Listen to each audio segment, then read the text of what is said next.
सो ये आपका non living non cellular layer होता है, ठीक है ना। तुम लोग तो रिकॉर्डिंग देखते नहीं हो ना, बेकार मेरा हार्ड डिस्क भरवाते रहते हो। उसके बाद ये है आपका फर्स्ट पोलर सर हम बॉडी, देखते हैं। झूठ मत बोला करो। यह है फर्स्ट पोलर बॉडी, इसका प्लॉइडी है N2C, समझ में आया। उसके बाद ये जो है ये है उलेमा, ओके। उलेमा मतलब एग मेम्ब्रेन। ये है ऊ प्लाज्म मतलब एग साइटोप्लाज्म। उसके बाद ये है सेकेंडरी oocyte न्यूक्लियस, समझ रहे हो।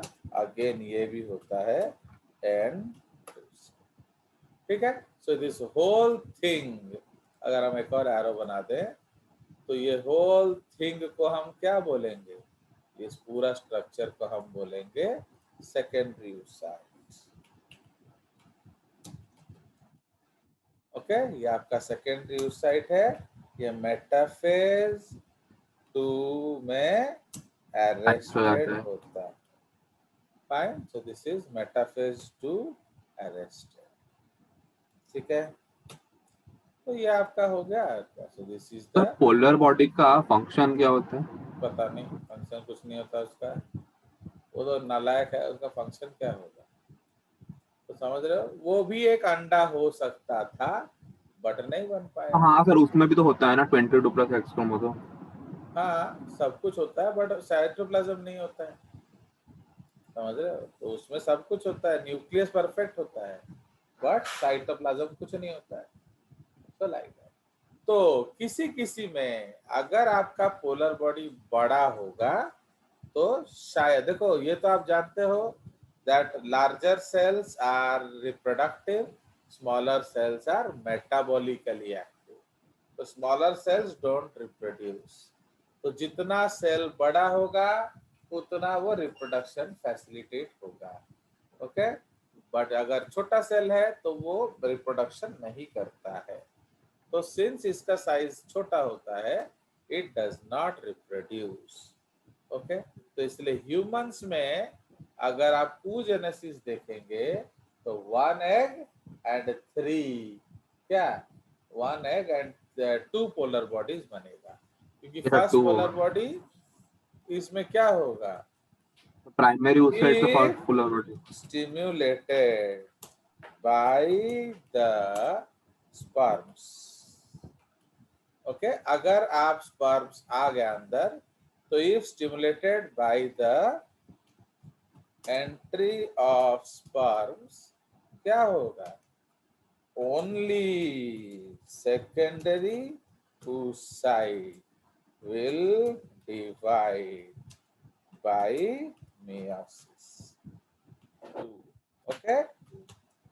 Meiosis 2 polar body does not divide as it is too small in size due to severe deficiency of cytoplasm, ठीक है। तो इसलिए साइटोप्लाज्म का सिवियर डेफिशिएंसी होता है, इसीलिए क्या होता है आपका ये डिवाइड नहीं कर सकता। कोई शक? No sir. चलिए और बोलिए।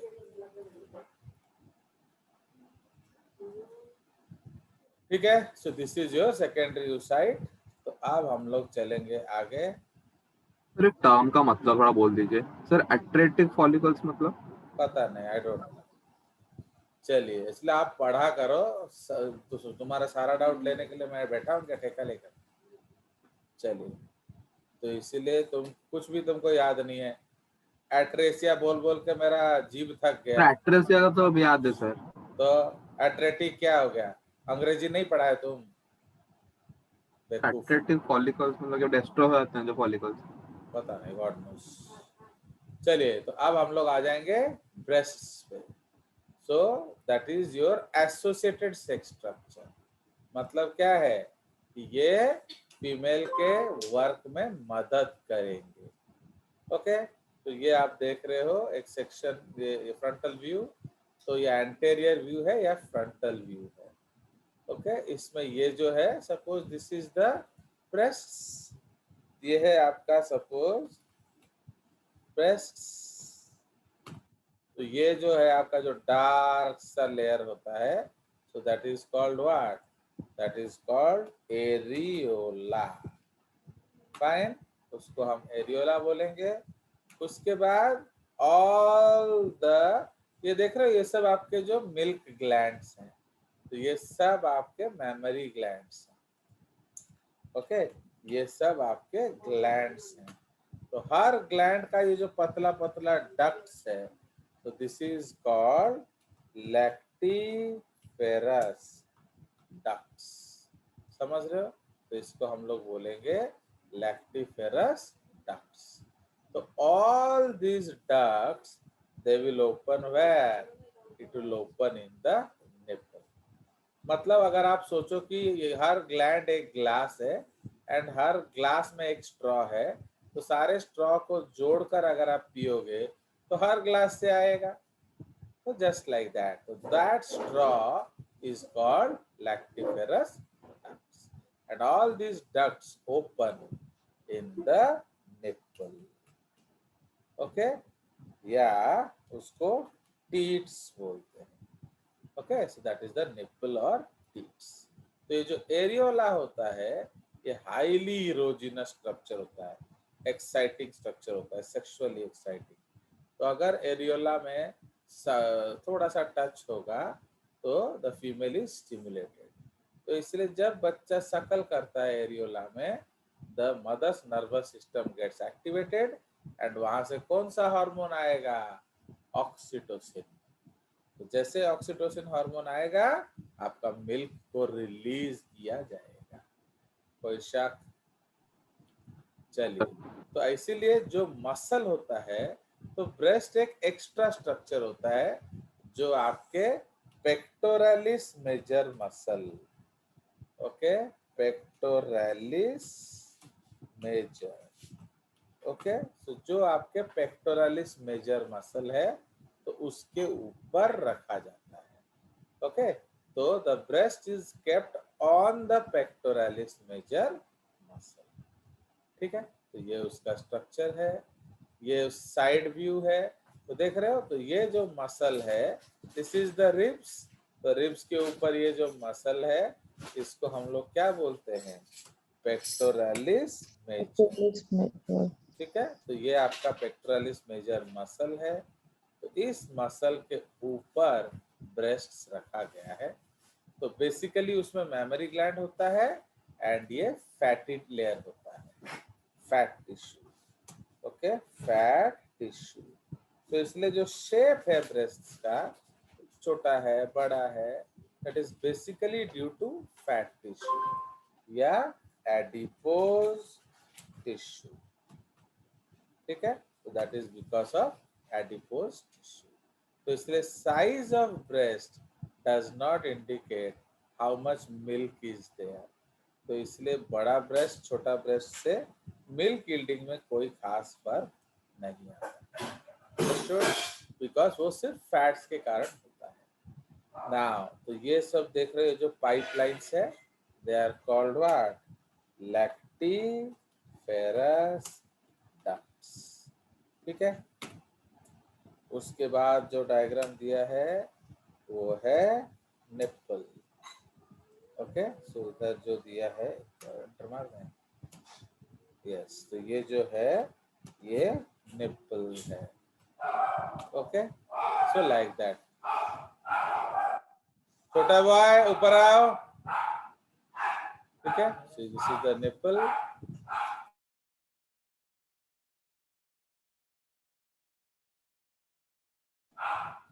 चलिए, तो ये निप्पल है एंड ये जो दिखा रहा है ये आपका एरियोला। ठीक है, so this is the areola. Now areola का size female to female vary करता है, किसी का बहुत ज्यादा बड़ा होता है, किसी का छोटा सा होगा। तो उसका बेसिक काम क्या है, वो सेंसिटाइज करता है मदर, ठीक है। एंड ये जो है ये मेमोरी ग्लैंड्स हैं, ओके। तो उसके बाद जो हम लोग देख रहे हैं, these are the mammary glands, okay. तो इनका मिल्क से रिलेशनशिप है। तो क्या बैठे इधर, ओके। तो ये आपके मेमोरी ग्लैंड्स हैं, so they actually produce milk, ठीक है। एंड अगेन ये जो है नीचे, they are all fat tissues, ठीक है। चलिए, so this is the concept. तो इसीलिए one pair of thoracic breast, तो ह्यूमन में ब्रेस्ट कहाँ होता है, थोरैक्स में, क्योंकि एनिमल्स में, मैमल्स में थोरेसिक ब्रेस्ट भी होते हैं एंड आपका एब्डोमिनल ब्रेस्ट भी होता है, ठीक है। तो इसीलिए ह्यूमंस में one pair of thoracic breast होते हैं, in the females each with only one nipple, ठीक है। जैसे काव में क्या होता है, एक ब्रेस्ट बट 4 निपल होता है, याद है, डू यू रिमेम्बर? तो there is one breast with 4 Yes, sir. Nipples.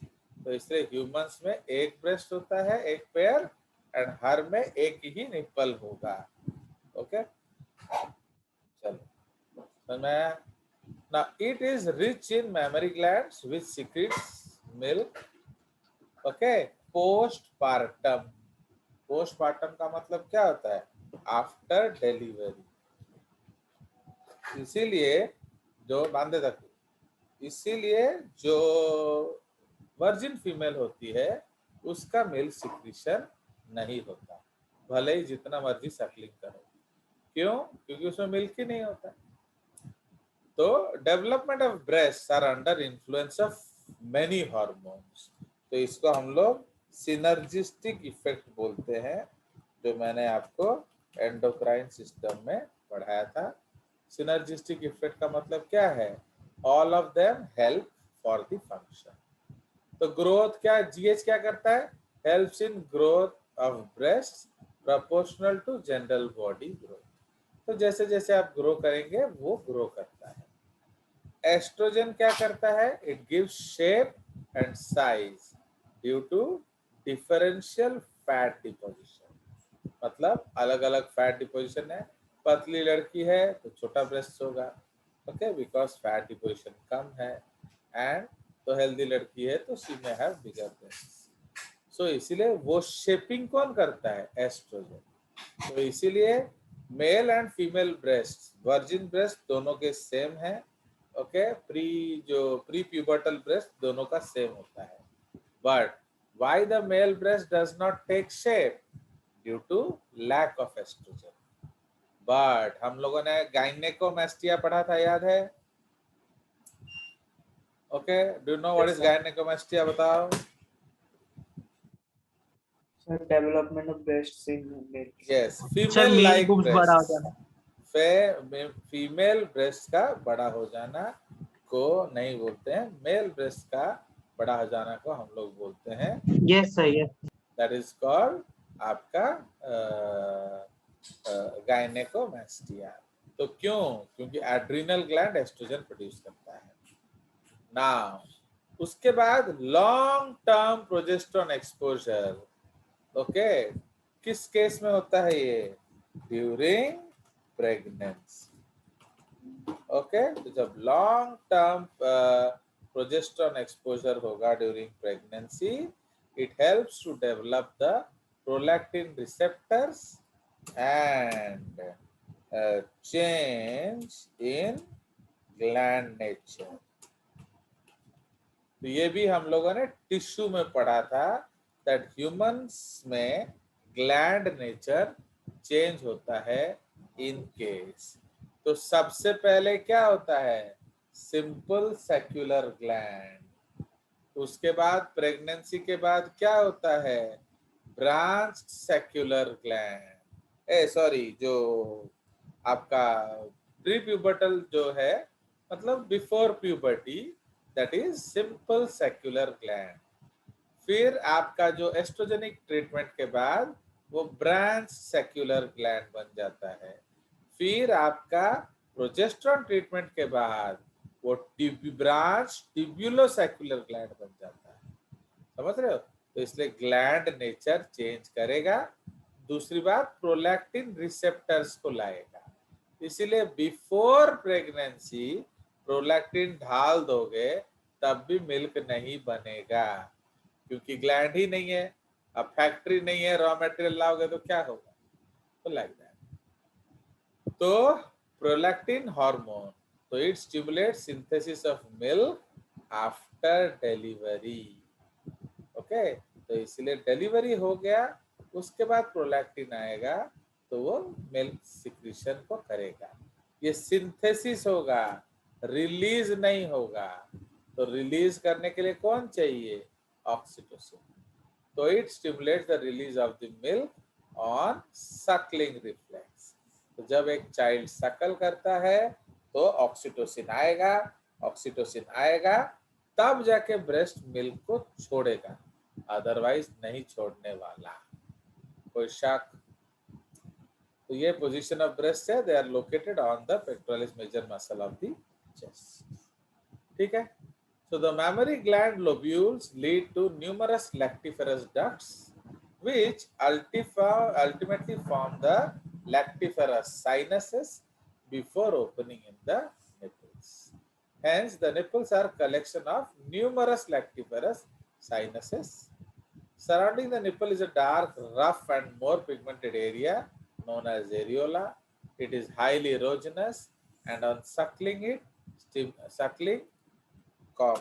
stimulates the brain to release oxytocin by the posterior pituitary. So deficiency of oxytocin results in failure of lactation, but milk synthesis is on. समझ रहे हो? तो lactation नहीं होगा, milk तो बन रहा है, hence the synthesis has to be stopped. If not, okay, if not, it may lead to cancer. समझ में आया? तो इसीलिए अगर आप सिंथेसिस को नहीं रोके तो कैंसर हो जाएगा। तो इसलिए ऑक्सीटोसिन, हाँ बोलो। सर कैंसर क्यों हो जाता है? क्यों हो जाएगा पता नहीं। तो बिकॉज जब वो बनेगा और यूज नहीं होगा तो सड़ेगा नहीं मिल्क उधर, तो लाइक दैट। तो इसीलिए मिल्क बनेगा बट वो रिलीज नहीं होगा, क्योंकि माँ का एक कंट्रोल होता है। तो इसीलिए सड़ेगा, सड़ के वो पचेगा तो फिर इट में stimulate cancer.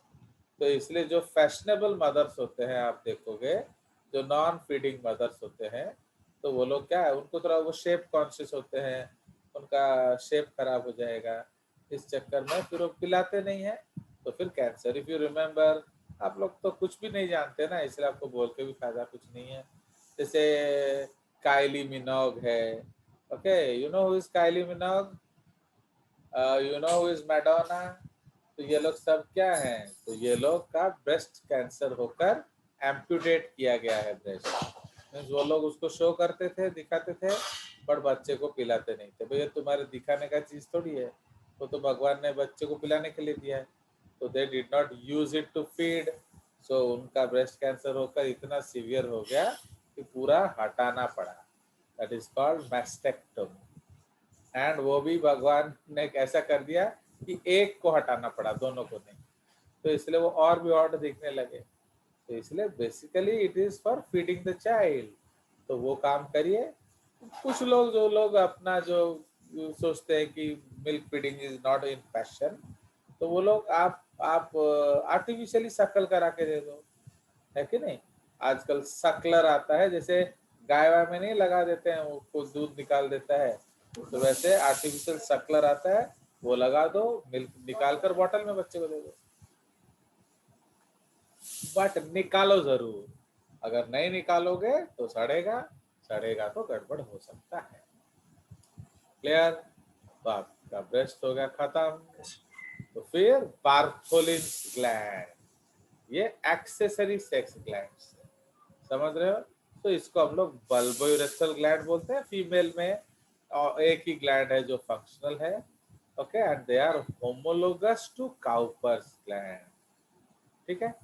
Now they also secrete alkaline mucus which facilitates lubricated and painless intercourse. ठीक है। तो absence of this secretion results in painful intercourse, which may lead to injury of the genitals of the male and female. तो इसलिए जब आप देखोगे जो rape होता है, तो why in rape there is injury? Because the female is non-stimulated. उसका बार्थोलिक सिक्रीशन नहीं होता है, because you are doing it against her will. ठीक है, तो खत्म ये चैप्टर। तो ये ओव्यूलेशन हम लोग डिस्कस कर रहे हैं, ये आपका देख लो डायग्राम। तो this is your Graafian follicle, ये ओव्यूलेशन। तो in the follicle matures, LH is secreted on the 12th day of the menstrual cycle, which is stimulated to be released by LHRH. Okay, तो LHRH is GnRH का एक form from the hypothalamus. तो LHRH आएगा तो आपका pituitary LH release करेगा। Okay, LH peaks on the 13th day and then falls down to very low. तो hence this surge मतलब धड़ से आना and धड़ से जाना, so stimulates ripening of the quaternary follicles. तो इसको टर्शरी कर देंगे हम लोग, क्योंकि अब हम लोग क्वाटरनरी बोल नहीं रहे हैं। तो ripening of the tertiary follicle to make it ripe या ग्रेविड या राइप, या उसका नाम है Graafian follicle after Regnier de Graaf. ठीक है, तो ovulation, there is no structural difference between the tertiary follicle, okay, and Graafian follicle, but there is rapid entry of fluids into the follicle resulting in the bursting of the follicular walls and ultimately release of the ovum into the abdominal cavity. So this process is called ovulation.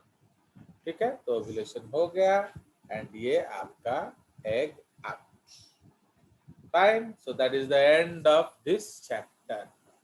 For me, आपका जो क्या है, so for us, your male system, female system, हम लोग इस मैंने हम तुमने तो अभी तक बताया नहीं कि प्रोजेस्टेरोन को हम कैसे मेंटेन करेंगे, तो इसीलिए हम लोग को मजबूरन मेंस करा देना पड़ा। तो फिर जब प्रेगनेंसी होगा ही नहीं तो उससे पढ़ के फायदा क्या है। So our first chapter is over. अभी थोड़ा सा है हमारा जो जनरल डिटेल ऑफ रिप्रोडक्शन, वो हम लोग अगले क्लास में करेंगे। और क्या, तो जनरल डिटेल मतलब क्या है बोलो तो, जो टाइप्स ऑफ रिप्रोडक्शन में asexual, sexual, types of asexual, इस तरह से। ठीक है, चलिए, so that is why our reproductive system chapter is over. तो नेक्स्ट जो हम लोग पढ़ेंगे दैट इज एम्ब्रियोनिक डेवलपमेंट। तो वो तभी हम लोग पढ़ेंगे जब आप बताओगे कि कैसे प्रोजेस्टेरोन आएगा। चलिए बताइए, और क्या डाउट्स है इस चैप्टर रिलेटेड पूछ लो। फिर हम लोग नेक्स्ट क्लास कल हम लोग वो जनरल रिप्रोडक्शन पढ़ देंगे, खत्म हमारा। और क्या, तो जनरल रिप्रोडक्शन में एसेक्सुअल, सेक्सुअल होता है। तो एसेक्सुअल में दो तरह का होता है, एक तो जो हमारा जो बर्डिंग फडिंग होगा, जो क्लासिकल लोअर एनिमल मेथड से, एंड सेकेंड है पार्थेनोजेनेसिस, क्योंकि बुक्स में उसको एसेक्सुअल बोलते हैं, तो इसीलिए पार्थेनोजेनेसिस थोड़ा हम लोग डिस्कस करेंगे। उसमें आपका एरिनोटोकी है, थेलिटोकी है, एम्फिटोकी है, ठीक है, साइक्लिक पार्थेनोजेनेसिस है, वो थोड़ा सा पढ़ेंगे। उसके बाद सेक्सुअल रिप्रोडक्शन जो है क्या है, सो दैट इज योर जनरल। और क्या, तो उसमें तो कुछ पढ़ना नहीं है, तो हम लोग को बस थोड़ा एसेक्सुअल के टाइप्स पढ़ने हैं। तो हमारा technically first chapter will be over, और फिर हम लोग ईडी शुरू करेंगे। तो आपका एनसीईआरटी में ईडी ज्यादा नहीं है, तो एक दिन में मैं खत्म कर दूंगा। तो आपका इस हफ्ते हमारा जो एनसीईआरटी का technical first chapter will be over. हाँ बोलो सर। वो जो आंसर है सर, मैं ट्राई कर रहा हूँ बोलने का। सर वो जो प्रोजेस्टेरोन फॉर्म होता है सर, वो कॉर्पस लुटियम से फॉर्म होगा सर। जब मतलब वो सेकंड टू निकल जाएगा, कॉर्पस लुटियम रह जाता है, तो कॉर्पस लुटियम सेक्रेट्स प्रोजेस्टेरोन। चलो आगे बोलो। अबे बेवकूफ, कॉर्पस लुटियम जा रहा है, तो प्रोजेस्टेरोन कहाँ से देगा? तुम कुछ नहीं पढ़ता है घर में Saurabh Mahapatra, you are totally not reading at least my notes. आप क्या पढ़ते हो तुम जानो, ओके? तुम सिर्फ रोता रहता है, ऐसा नहीं हुआ, वैसा नहीं हुआ, ये नहीं हुआ, वो नहीं हुआ होता है, पाठ कुछ नहीं पढ़ता है। At least I am damn sure that you are not seeing my videos, not reading my class, and I am damn sure that you have no copy made about my पढ़ाई। तो इसीलिए जब आपका सर बनाया हूँ सर। शट अप, झूठ मत बोलो, ओके? हमारे उम्र में हम जान जाते हैं कि लड़के और लड़की के बीच में क्या रिश्ता है। ये किस पिक्चर का डायलॉग है बताओ, बोलो। देखो पिक्चर का नाम भी नहीं जानते तो नीट कैसे होगा तुम लोग का? ना पढ़ाई जानते हो ना पिक्चर का डायलॉग जानते हो, तो नीट होने का सवाल ही नहीं है।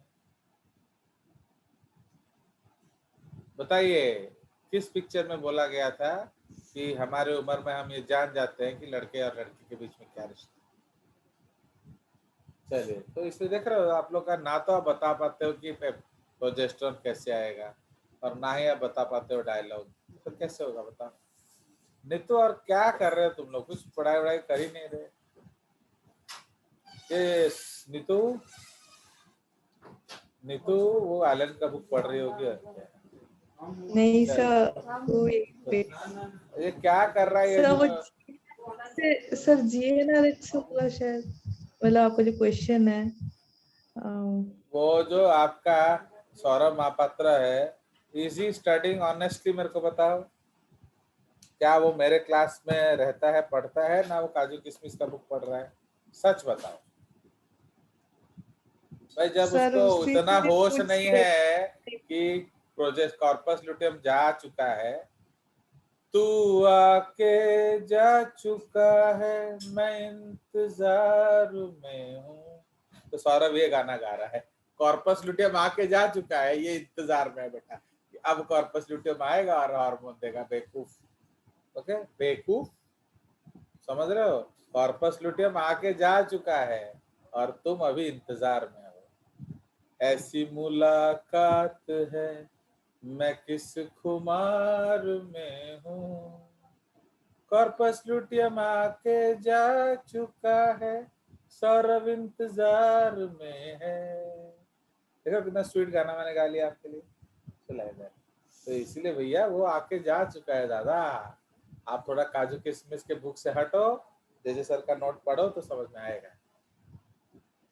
चलिए, तो समझ में आ गया? और क्या डाउट है पूछो जल्दी जल्दी, टाइम खोटी मत करो। आकांक्षा, न्यूमेरिकल को दे दीजिए, क्वेश्चन ट्राई करेंगे अभी। हम क्या न्यूमेरिकल कहाँ से देंगे गरीब आदमी? कौन सा सर कुछ न्यूमेरिकल? वो सर मतलब नॉर्मल जनरल कोई क्वेश्चन जो फिजिक्स फीमेल क्वेश्चन का। है क्या? तुम्हारा ब्रेन वॉश कर दिया है? नहीं सर, जो होता है ना हमने कहा था वो आते हैं। आशुतोष सर को बोलिए, मैं कुछ नहीं देने वाला आपको, ये मैं 1000 बार बोल चुका हूँ। आपको मैंने क्या दिया? आपको मैंने GRB दे दिया है, आपको मैंने 32 इयर्स दे दिया है, आपको मैंने ऑब्जेक्टिव बुक भी दे, MCQ बुक भी कर दे दिया है जीरोक्स करके। अब आप फिर भी कुछ नहीं करोगे तो मैं क्या करूँगा बताओ?